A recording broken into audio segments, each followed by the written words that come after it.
And now, right across the Hawkesbury, and on hawkesburyradio.com.au, it's round 15 of the New South Wales Cup between the Windsor Wolves and the Newtown Jets. Live and exclusive from Pioneer Oval in Parks.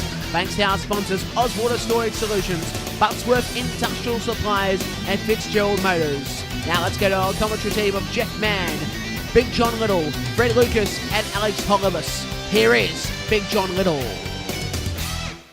Just a couple of minutes of the game, about 3 gone, and this time they go wide with a cutout pass. Could be the first points coming to the centre in Junior Vai. He's held up and not yet put to ground, but struggles and is taken to the ground just before the line. It goes across to halfback Tamata, and then he throws a wobbly ball to Blake Austin, who has to turn around, go back and pick it up, and they've lost ground. Now 23 metres away from the line, centre field, the ball goes out, and it's to fullback Matt Moylan. Puts the ball in the air, and a jump by Newtown. It's knocked on by the fullback Blake Lazarus, and I think the first try of the game has come on the far side of the field. That ball this time, he just made a tackle, and now he's carrying the ball for the same team, but he gets out and nowhere to go for Mitchell. He pushes off a couple of passes, gives it away to Mark Kerala.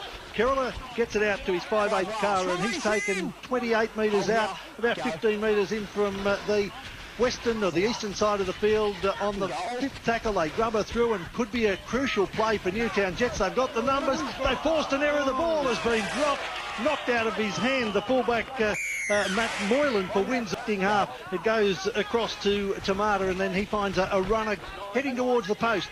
3 tackles gone and only a couple of metres out. No dummy half, but Lafayette comes in, gets to the ball. Blake Austin cuts back across, almost over the line. I think he's over the line. His players come and try and force him into the in goal, and eventually they swing around. I thought he'd placed it over the line, but somehow tackled centimetres from the line, and now a bad pass has been batted on. It goes out to the wing, and very, very, very clever hands there again by Lafayette onto Junior Vai, and I think it's the skipper Sandor Earl who has crossed out wide on the grandstand side of the field.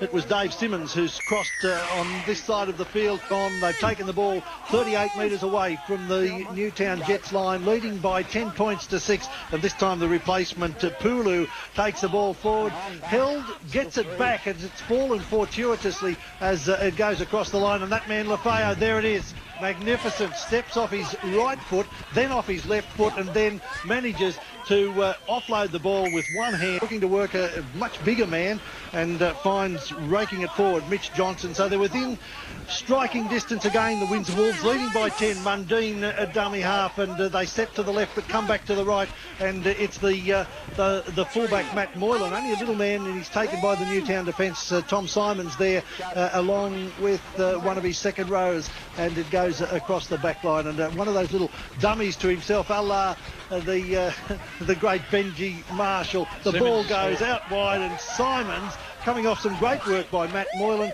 scores and runs it around just to the left hand of the post on the hills.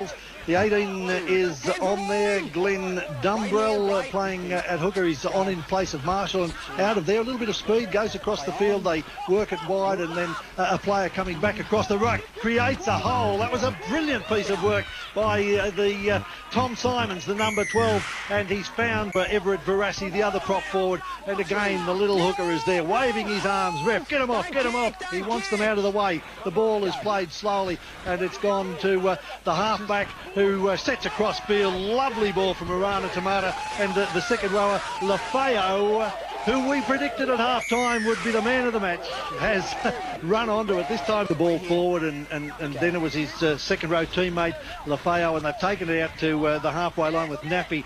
Soloini taken to ground, gets up, no one in front of him, but plays the ball back, and it's the little halfback stepping and weaving and doing his magic, and gets it away to the lock forward in Jake Grace, and the big fellow steps around the fullback, and the boy from Forbes has scored on the Forbes end of